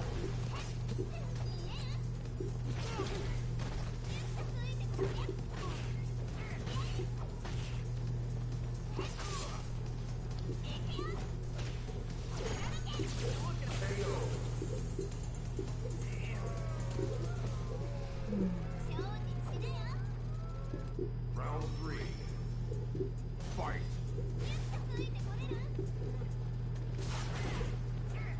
Well, the main thing that would probably help here the most is that Ibuki is technically the same as Dawson. You deal with her more so by getting away further from her and doing Psycho Knuckle than by trying to challenge her in neutral. Even though her footsies themselves aren't that great, she has too many ways of shutting down your own while you're trying to get to her.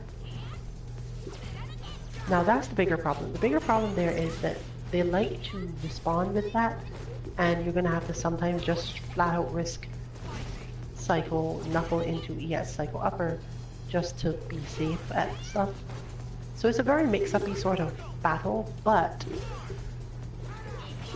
in the end, that's how the two interact with each other. There's some explosive interactions, and then someone gets the advantage.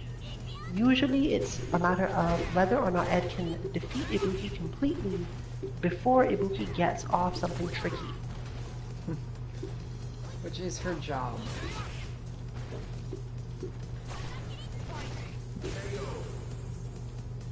So at the beginning, this match is one of the ones where your meter watching is probably the most important, because Ed has to use his meter at the beginning of the match and at the end of the match, and not use meter in the middle.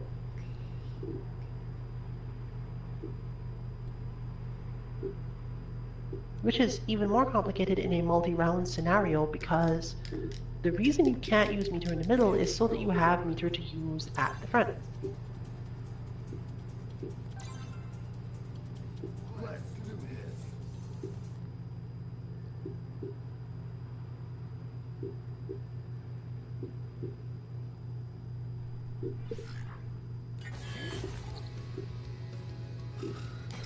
Stay at ease. Chun-Li. Sadly, until Amara actually wins, we will never get to see the glorious Suzaki Temple again.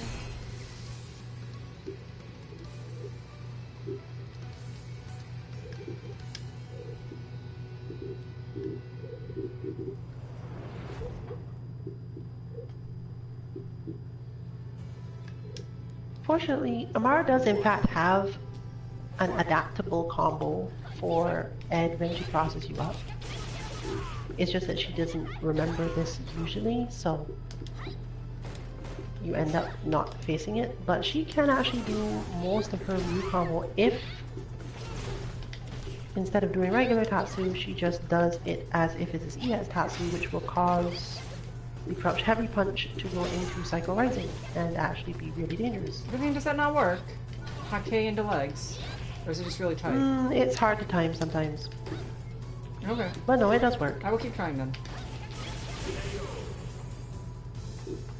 Because if the Hake crush counters, you have to wait a little longer for the legs. Oh, So you really? have to be able to buffer the legs properly on reaction to whether or not the Hake crush countered. I see.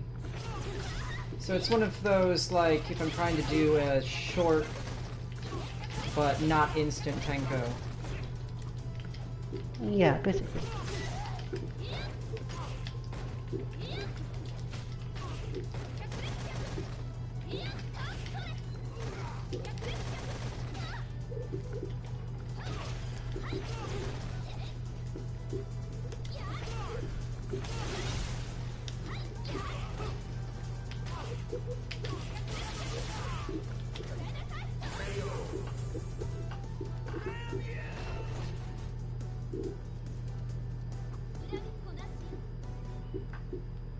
Round 3.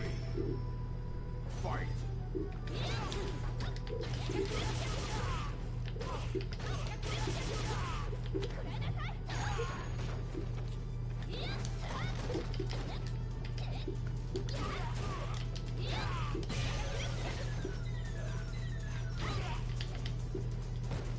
Oh, right. I don't have V-Trigger because I would have needed to have earned that.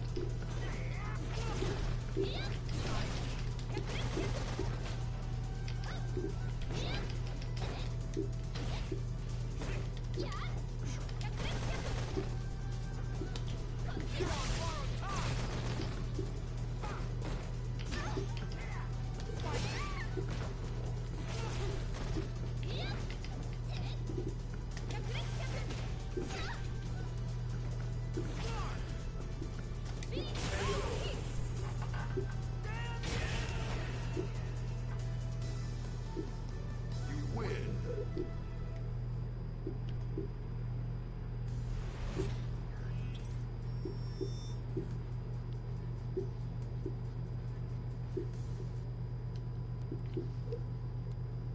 Wait, that's past tense? Like, Ed is no longer a member of Shadaloo?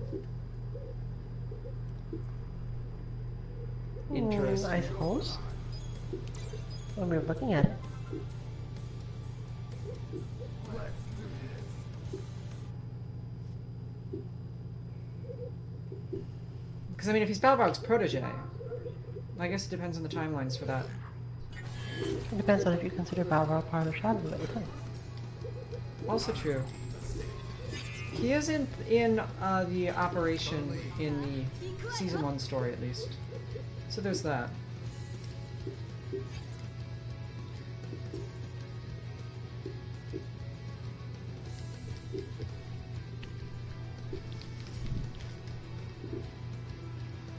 Even if he was, though, it would be sort of a tangential association, I think, until he matured further.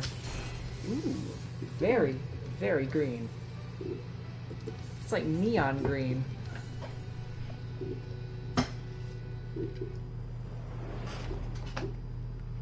Yeah, to count it as part of Shadowloop would kind of, because I mean, Balrog specifically spent time hiding Ed from Fang, so.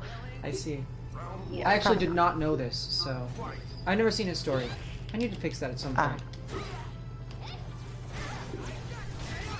Right, so the Ed matchup is useful in that you can use your long range buttons to force Ed to do things that you can then capitalize on him doing. I see. The main thing is that if Ed gets too close to you, this happens. Yep. Because Chun-Li's defense is not really easy to hold on to when Ed is putting on pressure or even just dealing with Psycho Knuckle, because your options are basically hit, ES legs, and potentially get baited, or die. That's basically it. I see. So what you're aiming to do is actually what you were doing before. When you see him at that range, just hit Sinenshu, and if it whiffs, get out of the way. Mm-hmm.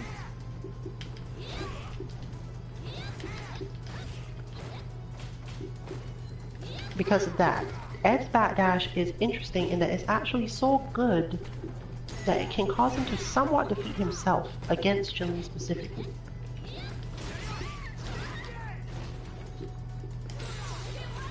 Because he's one of the few characters where once you do either Rankyaku or a normal jump, after certain things, you know where you're going to be relative to Ed. Ouch.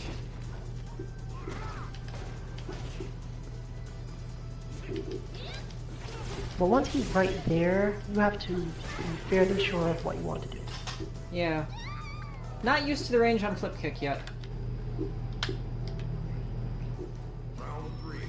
Well, that unfortunately is completely useless in this matchup because Ed's anti-airs are too easy. Alright then, And noted. technically self-correcting.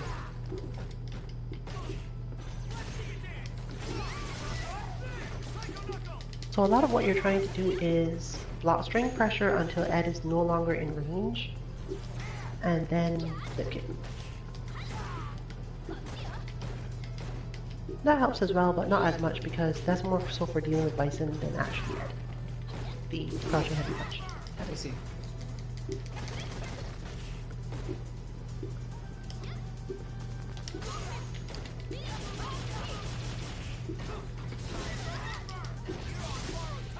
He's also a character who is relatively easily defeated by the punish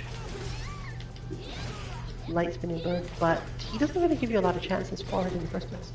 So it's hard to say that this is a better idea. Sure.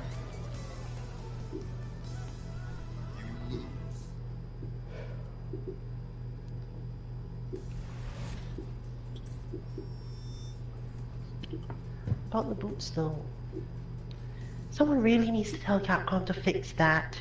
Fix which thing? The fact that they don't put any, like, background at all behind the words. I missed it.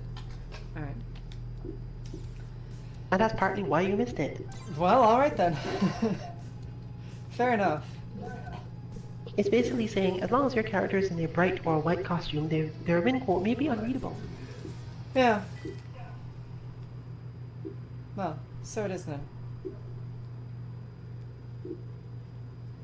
As for me, I seem to have gone from 20-point Chun-Li to like a 500-point Chun-Li in the course of 2 hours. So there's that.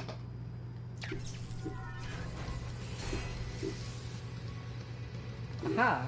Kareen. Now I want a mirror match, because I would probably get my ass kicked. Although level 14, so perhaps not.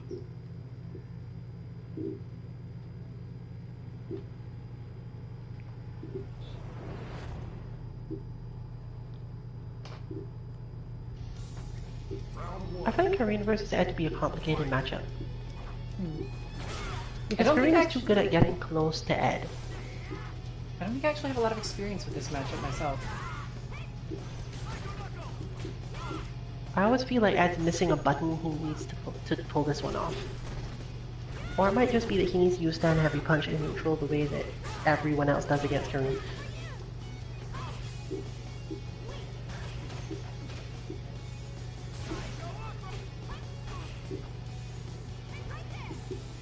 But the way that she moves makes it difficult to use any fireballs or skill. Right. Yeah, and if you get in the habit But of then using again, fireball, I will just kill you.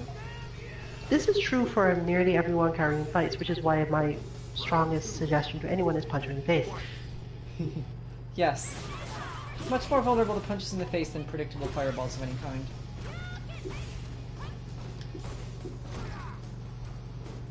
A large part of the reason why this is useful is because doing so tends to have enough pushback to change Kareen's ability to respond to it. Hmm. I see. And that's why you end up in so much trouble when you're playing Kareen against Amara's Ryu, because it's not so much that you can't block the stand heavy punches, it's that what you do after blocking the stand heavy punches then gets you killed. I see. What do I tend to do, actually? Because I'm sure I hit more buttons. Yes, you hit more buttons. The reason Django is having better success is because Django's response is not immediately hit more buttons. Yep. Well, that is my weakness. But the way that Kareen's hitboxes work, they don't move forward usually very fast. So you can often just go, I'll just hit heavy punch and hope it works.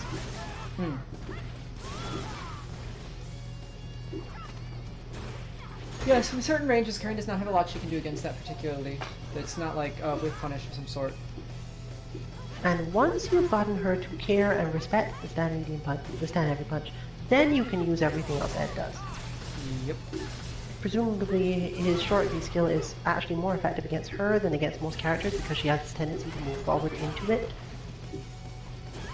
Like right there, for example, you could have just did it again anyway because whatever. Except Gurren happens to defeat that. Because lucky frame timing. Cutting win.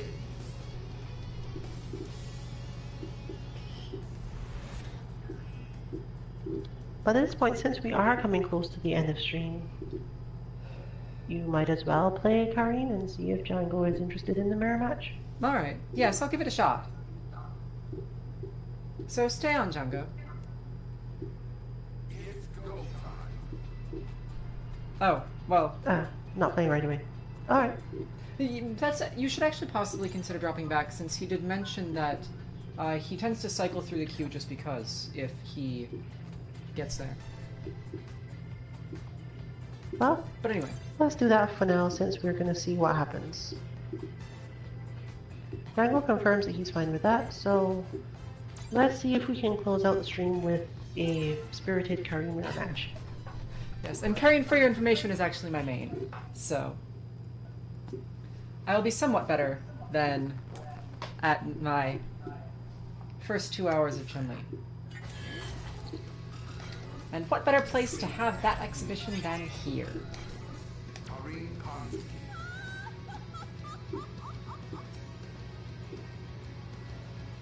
Kareem Kanji.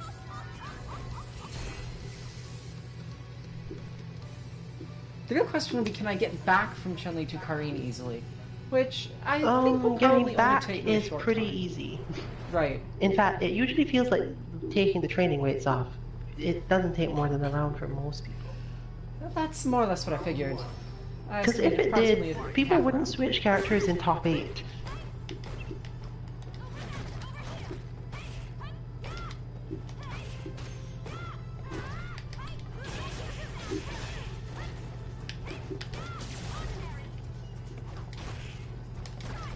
So yeah, we can probably close out the night on the full morning self-cloning Kanzuki Dynasty. You know, if anyone in this... Well, no, Bison is the master of self-cloning, but... Kareen would do that sort of thing to train with.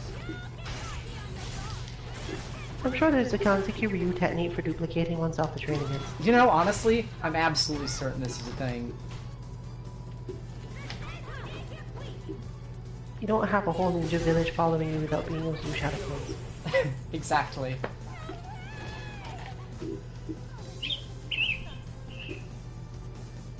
Round 2. Fight. There's something symbolic in the fact that that round lasted exactly 49 seconds, but we'll get to that later. I do not understand, but I'm not going to worry about it. Half and half, half duration, blah blah. Alright, whatever. I'll make Joe spot it later. Sounds good. I will focus on it not right now. I need to stop doing that. Alright, deal.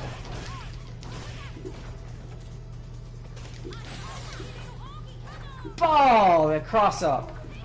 Alright.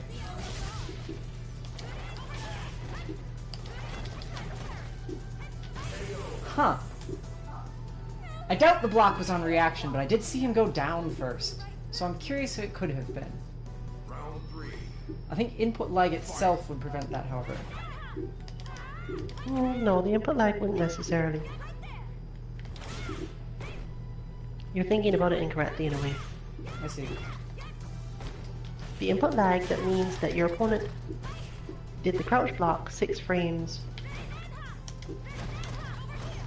after you think they did, which means that in their mind they're already stand blocking again. By the time you reach them, they're stand blocking again.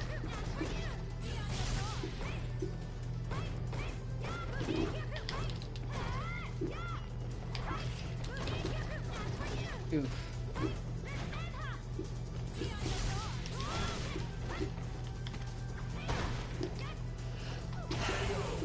And back to Kanzuki. Alright then. Round 4. Fight.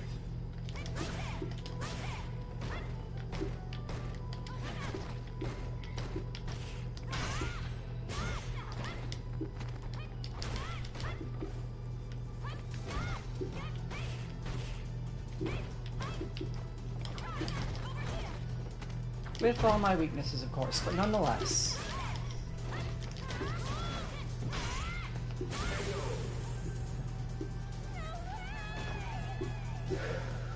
Well, the mirror match is where you always lose due to your own weaknesses. Indeed. Because there's no question of matchup. It is always a matter of either doing yourself well or doing yourself not as well. And on that note, Well, I think we had planned to end the stream. So, thank you Thanks for stopping by. by, Django. Glad to see you again, perhaps next Monday in our next regular lounge, or any time other than that. And, of course, anyone else who wishes to stop by. So, have a good evening, everyone, and good night.